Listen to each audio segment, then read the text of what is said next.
تعالیٰ کی ذہن میں پہلے سے یہ مخلوق موجود تھی، اس کو اللہ تعالیٰ نے حکم دیا، آواز دی کہ تو عملی مظاہرے کے ساتھ، شکل و صورت کے ساتھ، قد و خال کے ساتھ وجود میں آ، یعنی کن کہا۔ اس کا مطلب یہ ہوا کہ یہ ساری کائنات جب تخلیق ہوئی تو یہ تخلیق دراصل اللہ تعالی کی آواز ہے۔ کن مانے آواز۔ اب جس طرح بھی مخلوق بنی یا جس طرح بھی مخلوق میں حرکت پیدا ہوئی یا جس طرح بھی مخلوق کے اندر خد و خال پیدا ہوئے یا جس طرح بھی مخلوق آئندہ چلتی رہے گی، اس کا جو تعلق ہے وہ اللہ تعالیٰ کی آواز سے ہے، کن۔ جتنے بھی پیغمبر تشریف لائے اور جتنے بھی مقدس کتابیں ہمارے سامنے ہیں یا ہم نے ان کو پڑھا یا ان کا مطالعہ کیا، ان سے یہی انکشاف ہوتا ہے کہ یہ ساری کائنات اللہ کی آواز ہے، اللہ کی آواز ہے۔ اللہ کی آواز سے کائنات تخلیق ہوئی، پھر اللہ تعالیٰ نے اس کائنات کو نظر عنایت کی، سماعت عنایت کی، اللہ تعالیٰ نے اس کے اندر حواس پیدا کیے۔ یہ حواس کہ مخلوق خود کو بھی جانے اور جس نے مخلوق کو پیدا کیا مخلوق اس سے بھی متعارف ہو۔ تو اللہ تعالیٰ نے کن کے بعد جو فیکون ہو گیا اور ساری کائنات تخلیق ہو گئی، اس میں انسانی زیر بحث نہیں ہے، ساری کائنات۔ تو اللہ تعالیٰ نے اس کو نظر منتقل کرنے کے لیے، بصارت منتقل کرنے کے لیے یا دیکھنے کے لیے خود کو پیش کیا، یعنی کائنات کے سامنے خود کو پیش کیا اور پیش کرنے کے بعد دوسرا اعلان کیا۔ پہلا اعلان تھا کن، یعنی یہ بھی آواز ہے۔ دوسری آواز اللہ تعالیٰ کی یہ سامنے آئی کہ اللہ تعالیٰ نے فرمایا کہ مجھے دیکھو میں تمہارا رب ہوں، الستو بربکم، مجھے دیکھو میں تمہارا رب ہوں۔ تو یہ دوسری پہلی آواز سے کائنات تخلیق ہوئی، دوسری آواز سے کائنات کے اندر اپنے علاوہ کسی دوسرے کی طرف متوجہ ہونے کی حس پیدا ہوئی۔ مجھے دیکھو میں تمہارا رب ہوں، بات پوری ہو گئی۔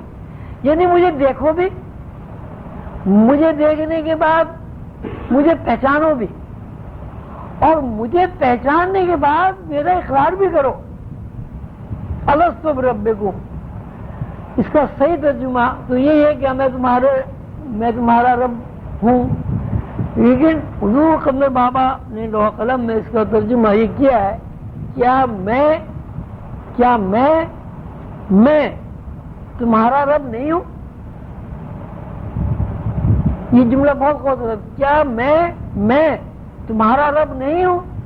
یعنی مجھے دیکھو اور دیکھنے کے بعد اس بات کا فیصلہ کرو کہ میں تمہارا رب ہوں یا نہیں ہوں۔ انسان کو اختیار دے دیا، چوائس دی، یعنی انسان کے اندر اللہ تعالیٰ نے رد کرنے کے لیے یا قبول کرنے کے لیے عقل منتقل کر دی، ساتھ ساتھ عقل منتقل کی اور اس کے ساتھ ساتھ نگاہ منتقل کر دی۔ اب جب مخلوق نے الستو بربکم کی آواز کی طرف دھیان دیا کہ بھئی یہ آواز کون ہے، کہاں سے آئی ہے، یہ کون کہہ رہا ہے کیا میں تمہارا رب نہیں ہوں، کیا میں تمہارا رب نہیں ہوں؟ مخلوق نے اس ہستی کو دیکھا، دیکھنے کے بعد اس کو پہچانا اور عقل و شعور سے اس بات سے آگاہی حاصل کی کہ واقعی یہ ہمارا رب ہے۔ اب اس آواز کے بعد مخلوق کے اندر ایک تو نظر پیدا ہوئی، دوسرے آواز سننے کی حس پیدا ہوئی، تیسرے کسی کو قبول کرنے یا رد کرنے کا اختیار پیدا ہوا. کیا میں تمہارا رب نہیں ہوں؟ تو اب مخلوق کے اندر نظر بھی پیدا ہو گئی، مخلوق کے اندر سماعت بھی پیدا ہو گئی، اور مخلوق کے اندر یہ عقل اور فہم بھی پیدا ہو گئی کہ وہ کسی چیز کو قبول کرے، کسی چیز کو رد کرے. اس کے علاوہ مخلوق نے چوتھی چیز یہ محسوس کی کہ میں مخلوق ہوں اور مجھے پیدا کرنے والا یہ سامنے بیٹھا ہوا ہے جو آواز دے رہا ہے. یعنی مخلوق کے اندر پہچاننے کا وصف بھی پیدا ہوا. جب یہ چاروں وصف مخلوق کے اندر اس آواز سے پیدا ہوئے الست بربکم سے، تو مخلوق نے یا کائنات نے کہا قالوا بلا، جی ہاں ہم اس بات کا اقرار کرتے ہیں کہ آپ ہی ہمارے رب ہیں، آپ نے ہی ہمیں پیدا کیا ہے، آپ ہی ہمارے خالق ہیں اور ہم مخلوق ہیں. اس کا مطلب یہ ہوا کہ مخلوق کے اندر یہ وصف پیدا ہوا کہ اس نے اللہ کو پہچان لیا، اس نے اللہ کو پہچان لیا، ساتھ ساتھ اپنے مخلوق ہونے کا علم بھی حاصل کر لیا. پہلی آواز کن، ساری کائنات تخلیق ہو گئی.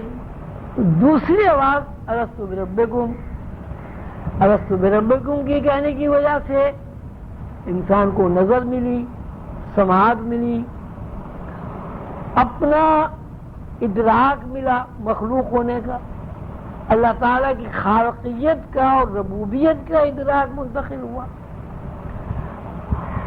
اپنے آپ کو اور اللہ تعالیٰ کو الگ الگ کرنے کا وصف پیدا ہوا. اس کا مطلب یہ ہوا کہ انسان کے اندر جو ادراک پیدا ہوا، احساس پیدا ہوا، سماعت پیدا ہوئی، بصارت پیدا ہوئی، فہم پیدا ہوئی، اس کا تعلق بھی آواز سے ہوا. اللہ تعالیٰ کی ایک آواز سے ساری کائنات تخلیق ہو گئی اور اللہ تعالیٰ کی دوسری آواز سے مخلوق کے اندر حواس پیدا ہو گئے. تو انسان کے اندر جو عقل و شعور ہے، یہ جو احساس ہے، فہم و ادراک ہے، وہ بھی دراصل اللہ تعالیٰ کی آواز ہے. دوسرا قانون یہ سامنے آتا ہے کہ جب اللہ تعالیٰ نے کن کہا تو اس آواز سے ساری کائنات تخلیق ہو گئی. لیکن الست بربکم کی آیت پر غور کرنے سے یہ پتہ چلتا ہے کہ مخلوق کو ابھی یہ پتہ نہیں تھا کہ وہ مخلوق ہے. یہ ورنہ اللہ تعالیٰ کو کیا ضرورت تھی تعارف کرانے کی میں تمہارا رب ہوں تم مخلوق ہو. مخلوق کو ابھی پتہ نہیں تھا کہ میں مخلوق ہوں. مخلوق سماعت سے بھی میں بہرا تھی، مخلوق دیکھنے سے بھی میں بہرا تھی، اس لیے کہ مخلوق کے سامنے اپنے علاوہ دوسری کوئی چیز تھی نہیں. تو جب اللہ تعالیٰ نے مخلوق کے اندر سماعت اور بصارت اور ادراک منتقل کیا اور الست بربکم کہا تو انسان کی نظر اٹھی اور اس نے اللہ تعالیٰ کو دیکھا. اس کا مطلب یہ ہے کہ نظر کا قانون یہ بنا ہے کہ جب تک نظر کے لیے کوئی ہدف نہ بن جائے نظر کچھ نہیں دیکھ سکتی تھی اور اس نے اللہ تعالیٰ کو دیکھا. اس کا مطلب یہ ہے کہ نظر کا قانون یہ بنا ہے کہ جب تک نظر کے لیے کوئی ہدف نہ بن جائے نظر کچھ نہیں دیکھ سکتی. نظر کے لیے جب تک کوئی ہدف نہ ہو نظر کچھ نہیں دیکھ سکتی. اب یہ جو آپ دیکھتے ہیں آسمان، اب آپ اس کو آسمان کہتے ہیں، حضور قندر بابا کہتے ہیں آسمان تو یہ ہے نہیں، آسمان تو سات ہے. اگر آپ کو ایک آسمان نظر آتا ہے تو سات نظر آنے چاہیے. جملے میں آپ آسمان نہیں دیکھتے. تو یہ فرماتے ہیں نظر کا قانون یہ ہے کہ جب نظر کسی جگہ جا کے ٹھہر جاتی اور اس سے آگے وہ کام نہیں کرتی، تو اگر وہ نظر خلا میں کہیں جا کے ٹھہر جائے تو وہاں نظر کے سامنے نیلا رنگ آتا ہے، تو وہ نیلا رنگ دیکھ کے اس کو آسمان کہہ دیتا ہے۔